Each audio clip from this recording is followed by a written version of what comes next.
Good morning, good afternoon, or good evening, depending on where you're listening.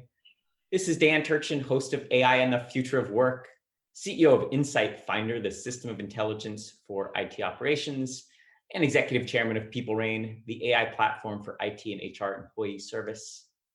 Now, for many of us, this month marks the 1-year anniversary of wrestling with COVID. Among other things, it's really forced us to question just what is work? Is it the output of our labor in kind of a classic economic sense, or is it a place where we go to earn a paycheck? Is it measured by income, by hours, by artifacts, or maybe something else entirely? As a society, we've done more thinking about the nature of work this past year than we did in the previous century. We're going to continue exploring that theme today with a fascinating guest. Elaine Zelby is a product marketer and product manager turned investor with some strong opinions about the future of work. She joined SignalFire at the end of 2018 and was recently promoted to partner. Congrats, Elaine. SignalFire is the amazing firm behind some truly exceptional companies like ClassDojo, Clubhouse, Grammarly, Horizon 3, full disclosure, I'm an investor, Lime, Transposit, and many more. Thanks to Ilya from SignalFire for the introduction to Elaine. And when Elaine isn't investing, she's a podcaster and a Substacker where she writes the very entertaining 3 Things blog. I could go on, but I'd rather let you get to know Elaine in her own words. Elaine, welcome to the podcast. Why don't you share a little bit about your background? Thanks so much, Dan, and I'm really excited to be on with you today. My background is a little all over the place. I think I'm one of those people who gets excited about a lot of different things, and that's led me in my career. I started my life as a biomechanical engineer, actually. I went to undergrad and grad school at Stanford, and I thought I was going to build medical devices.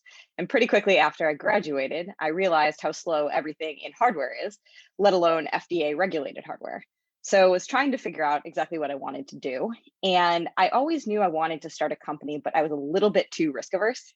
So I ended up joining an enterprise software company called Capriza as one of the first employees. I stayed there for 5 years, and I had the benefit of helping to build out all the go-to-market functions.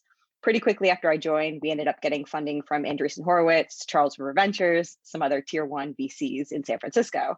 So that was my first entree and taste into the world of venture. Fast forward after those 5 years, I went to Slack when Slack was launching an enterprise product to lead their enterprise product marketing initiatives. And at the same time, between my last few years at Capriza and the Slack tenure, I also started a side hustle doing growth marketing for seed and Series A companies. And this gave me an introduction to nearly 30 companies across a ton of different industries, different business models, and a ton of founders. And I found that that was so much fun for me. I love to learn and I love to figure out problems from a first principles perspective. So through that consulting work, I ended up joining SignalFire as an advisor, where I started working with some of their portfolio companies on the growth and go-to-market side. I got to know SignalFire and they got to know me, and I realized how different a VC firm SignalFire really was. And after a few years of advising, they asked if I had ever thought of investing. And as you mentioned, in late 2018, I joined full-time on the investment team. And I still spend about 30% of my time doing growth and go-to-market programs for the portfolio. One of the things that strikes me as unique about SignalFire is that unlike about any other VC I've come across, the adjective kind is typically used to describe the SignalFire investment and team culture. What does that mean to you?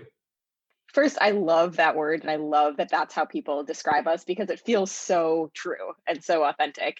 You know, when I think about SignalFire, we always make a few jokes. One is that most VCs play tennis and we play soccer. And what we mean by that is we're incredibly team-oriented, incredibly collaborative. We look at deals as a team, we invest as a team, we're not sharp-elbowed, and we really think of ourselves as a family and a community. And that, essentially reflects across all areas of working with entrepreneurs, working with other investors, and hopefully with our founders. So, I think for us, it's just embodying go above and beyond. Technically we're in the services business. Can we go above and beyond to do things because it's the right thing to do and because it's going to help our portfolio or help the ecosystem? And I think we always look at it from a lens like that. And I'm glad that it reflects this kind. Well, it's a gratuitous plug right at the top of the show, but one that is well-earned, well-deserved. So you podcast about unsexy markets, unsexy technologies. So I want you to tell our audience what's the next unsexy market that is ready to be transformed by maybe some sexy technology. So I find the unsexy niches to just be unbelievably fascinating. I also find the people building in them to be the most unique and interesting individuals because they have knowledge and know about something that oftentimes we've never even heard of or don't even know exists. And they're usually incredibly deep, have spent a lot of time in that sector. And to me, it's just completely opening my eyes to something that I was unaware of. So whether it's things like scrap metal marketplaces or creating new ways of light to help affect your mood and your behavior and how you think and how you act, to automating H-2A visas for farm labor. I think when you start drilling into all these areas of life that we take for granted, there are so many ways that technology still has not pervaded most areas that are not just square down the middle of tech. And I think being in San Francisco, we get caught up a little bit in our lives being so driven by tech, both consumer tech and B2B enterprise tech. But when you think about things like food, when you think about things like materials, farming, just all the things that make the world go round, there's a lot of opportunity there. So one of the more recent ones I had on the podcast is a company called CISO, which is really helping to automate a lot of the processes around creating the process for farm labor. So getting migrant workers every year, make sure that you have all the paperwork in order and submitted to the government. There's a lot of stuff that happens there that farmers are just not equipped to do. So applying some technology to that really just moves it mountains. I listened to that and it was a great discussion. Please, everyone, go out and subscribe to Unsexy by Elaine. Second gratuitous plug, and we're just getting started. Dan, you're the best. Thank you. I'm your PR team. There's a disturbing trend. Last year, funding for female founders hit a 3-year low in 2020. I don't know if that's attributable to the pandemic or what caused that, but it is disturbing on multiple levels that we've had a hard time breaking that kind of persistent trend. What do you think is the kind of enduring impact of the inequity in founder funding on the innovation economy? Yeah, and you're right. This is a very disturbing statistic because we were making great strides. And I'm very active in the All Raise community, which is really helping to empower female founders, female funders, and female executives. And I think when you look at the statistics in general of what happened in 2020, women were hit way harder than men in terms of dropping out of the workforce, having a lot of the burden of childcare and education and all the things that the pandemic caused falling on them. And I think that partially affected the number of women who were starting companies. But to me, it's not just women being funded or women being the funders. I think any minority or any underrepresented group that is not now kind of gaining traction in that is just going to have trickle down effects in terms of how we build technology and who we build technology for, which then just increases the gap between the haves, the have-nots, increases the gap between the majority and the minority. And I think that ultimately is just going to get exacerbated. So my hope is that after we hopefully have the vaccines rolled out and things start to turn into, I don't think normal, but something that does not look like this. I'm really hoping that we can start to reverse that trend. But I think people are getting louder about it. I recently actually was looking at a company in the recruiting space. And I talked to 4 of their customers doing diligence, and 4 out of 4 said their number one priority for 2021 was diversity and inclusion initiatives. And at least I felt like having that come from a top-down perspective at companies large and small. I talked to a company that was in the many thousands of employees all the way down to in the tens. They all had the same number 1, 2, or 3 priority of diversity and inclusion. So hopefully that will trickle down to the funding and the founding of companies. We had a fascinating discussion a few months back now with Deborah Hannes, who's the founder of Sparrow. And they specifically are looking at, it's a SaaS service to improve access to maternity leave or leaves of absence in general, but to try to kind of disambiguate the process that it turns out, I learned from Deborah, often leads to women in the workplace feeling intimidated by asking for the amount of time they deserve. Perpetual cycle keeps being reinforced by some entrenched policies. And I think that's one example of something where you wouldn't think that the way that we request maternity or paternity leave is biased, but that it turns out that's one of the many things that introduces these patterns. On that point, I have long said that until there is mandatory and equal maternity and paternity leave, we're never going to have equality in the workplace. And even if your policy is such that, let's say you're offering 3 months or 4 months for women and for men, the women might take it and the men don't. And immediately now you're setting up this inequality where when you have a female who is going to have a child, you immediately expect them to drop out of your company for a while. And that creates a gap. When you see a man whose wife might be pregnant, you don't have that same reaction. And to me, until we can create, excuse me, a place where it is forced to take the exact same amount of time off, then we'll start treating people equally. So I would love to see that start to happen at more companies. Spot on. Now, talking about unsexy projects, so you developed this kind of opus of SaaS tools for startups, the startup SaaS bundle. Tell us about it. What inspired you? So if you read my newsletter, 3 things, you'll know that I am the kind of person who is just constantly ideating on startup ideas. I see opportunities pretty much everywhere. When I'm walking, when I'm showering, when I'm sleeping, I just come up with things that I wish existed or I feel somebody should build based off of me seeing so many startups. And one of the things that become abundantly clear is that for the average seed or Series A company, these are companies sub 50 people, very small companies. They have between 30 and 40 different SaaS tools. I mean, that is insane. My husband recently started a company. He's a seed founder. He already is in the dozens and, has 3 employees. So I started realizing that we've gone to this explosion of the proliferation of SaaS to the point where we're breaking down things that used to be part of a monolith, part of a larger system into even more and more point solutions. And when I look at what people need, ultimately, there's kind of the 80-20 rule where 80% of the functionality is all anybody needs, but that extra 20% is what they sell on. So my thought is, can we not go and take the, let's call it 10 to 20 products that we know every company is going to need and bundle them together? And I think there's 2 ways to go about doing this. You can acquire some of these companies. So some of the more long tail where it's a CRM that has 80% of the functionality of Salesforce, but has very little adoption and the technology is good enough. Can we acquire that and bundle it in? Or you go and build it, because some of the stuff is actually not that hard to build and commoditize. Some of it is very hard, but I think offering a startup bundle, and I think the cool thing about this is exactly the point in time where you can catch a founder. So after you raise that first round of funding, that is a clear inflection point where you're going to have to start buying SaaS. And you also now have money to buy it. When you capture somebody right there, you're not trying to capture them at a very specific point of when they might need marketing automation or when they might need a project management tool. So the idea here is, can you create a bundle? It would take a long time to build, but I think that for most startup founders, that would be quite sufficient for a very long time with the company. Yeah, I completely agree. That bundle has grown a disturbing amount over time. It used to just be Salesforce. That was the original startup tax.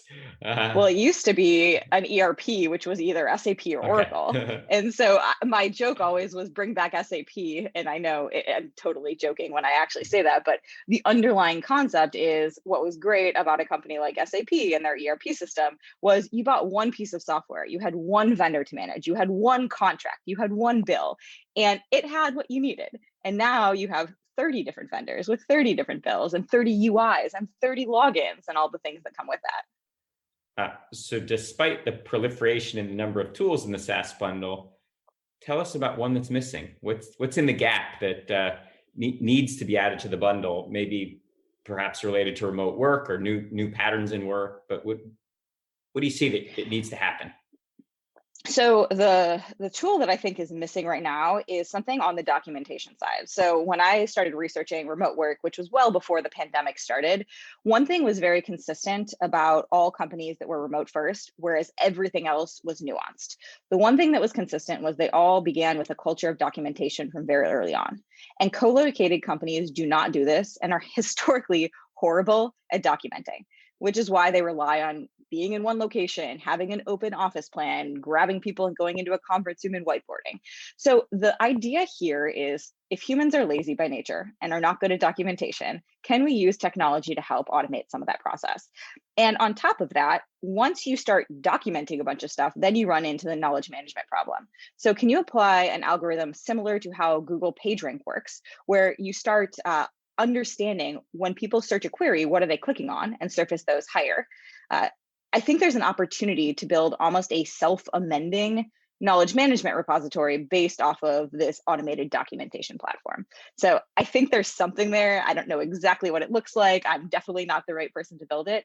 But ultimately, I think that most companies today will be hybrid in the future if they weren't already, meaning that some employees will be in offices, some will not. You'll have satellite offices in different locations.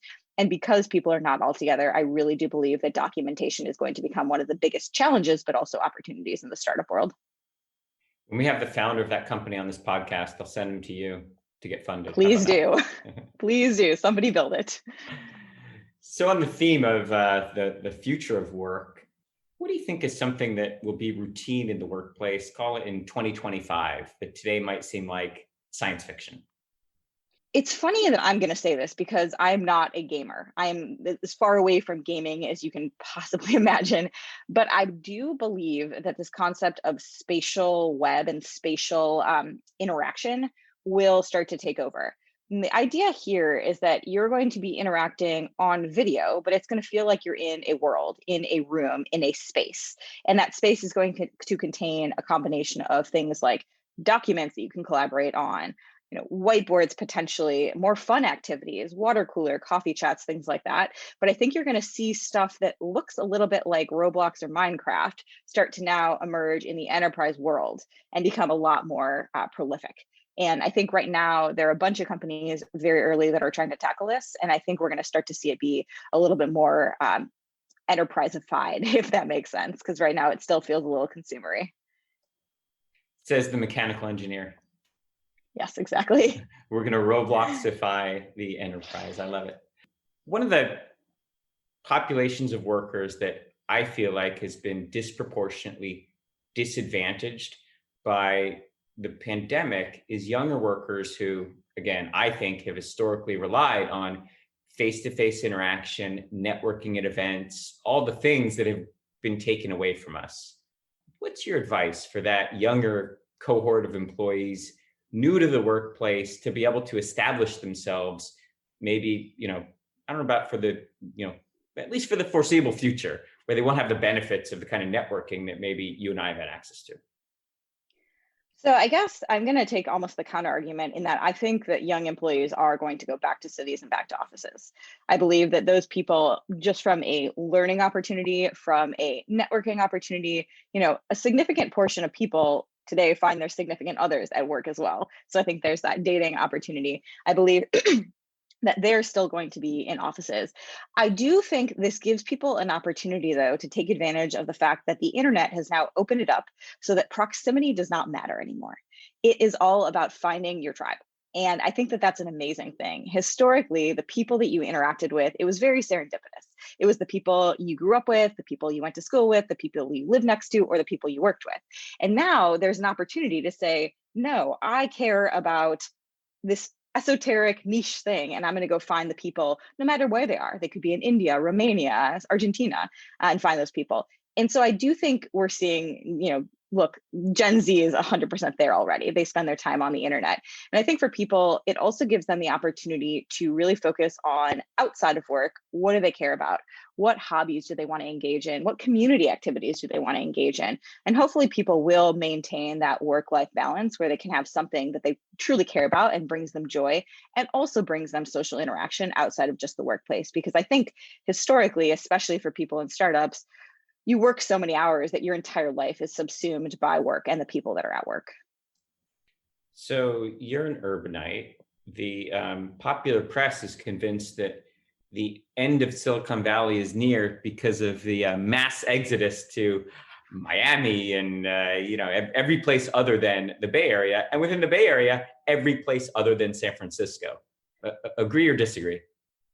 I disagree. And I'll give you one real reason why. Anecdotally, I think there's been this new, I don't know what you want to call it, but a pleasantry at the beginning of a Zoom call is, where in the world are you today? And I will say 7, maybe out of 10 of my calls are with people in San Francisco.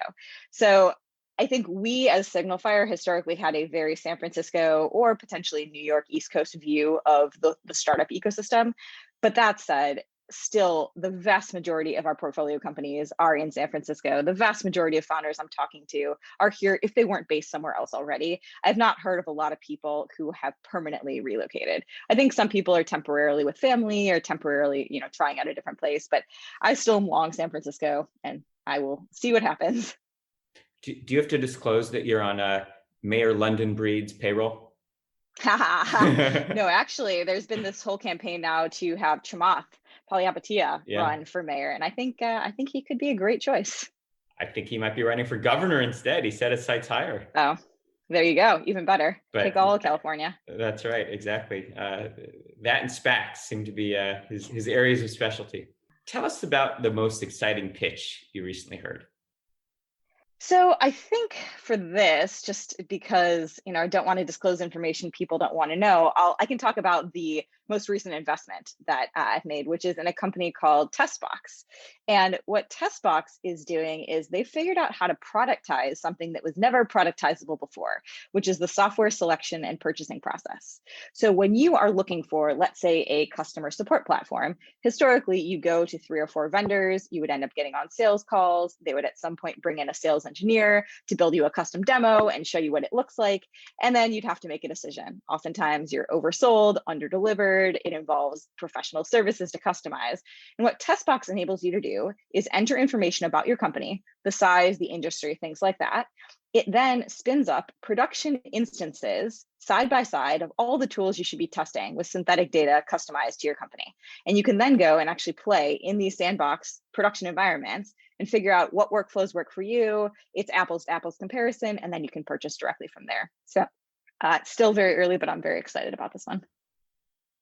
Going back to the idea of the SaaS bundle, for every one of the 30 tools that you select, you tend to evaluate 3 to 5 maybe. So I get it. That's exactly a good thesis. And if you think about it, millennials and Gen Z, who are now, let's squarely say millennials, are now in the positions where they're buying software.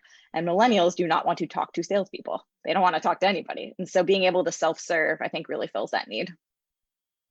Now roll back the clock to your days at, say, Capriza or Slack.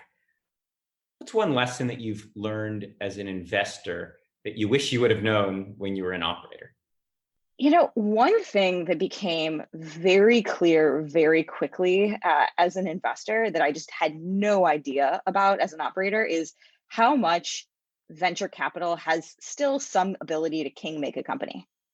And, I think when you're an operator, you believe that the best products will win. And the team that works the hardest and does right by their customers and builds the greatest technology is going to win. And ultimately, I've just seen that not to be true. It is the best distribution, it is the best execution, and oftentimes it requires a lot of money. And so I've seen the ability for companies to get a tremendous amount of funding and help on the recruiting side, help on the scaling side from their venture capital partners, which really allows them to springboard ahead. And I just had no idea that existed before I got on this side of the table. We're about out of time, but I got to get in one last question. Your quarantine hobby, how have you gotten through the past, 12 plus months? I've had a few. So at the beginning of the quarantine, I love making stuff still. I have a bunch of woodworking, metalsmithing, things like that, but I got into resin. So I started making a bunch of resin jewelry. My husband is very into 3D printing. So we 3D printed a bunch of enclosures to make things like necklaces and rings and things like that. And I played with a bunch of mixed media and did a lot of resin. So that was a fun new hobby. Do you have an Etsy store? I don't actually sell any of it, just playing. I think the other hobby was the newsletter. I started that at the beginning of the pandemic. And honestly, it has just been a blast. I think a lot of people that get on the content treadmill don't sustain it, and mostly because it feels like work. And for me, writing once a week, it just feels like fun. So I think I've hit on something that's something very sustainable for me. Fantastic. Well, there you go. Subscribe to Elaine's Substack. Listen to Unsexy, her podcast. Pitch your startup to SignalFire. And we've run out of things to promote that Elaine works on. So I think that must mean that it's time for us to say goodbye. Elaine, such a pleasure. Thanks for coming on the show. Thank you, Dan. This has been awesome. Really appreciate it. And thanks to everyone listening. And again, thanks to Ilya from SignalFire for the kind intro to Elaine. This is Dan Turchin, your host of AI and the Future of Work, signing off for this week, but we'll be back next week with another fascinating guest.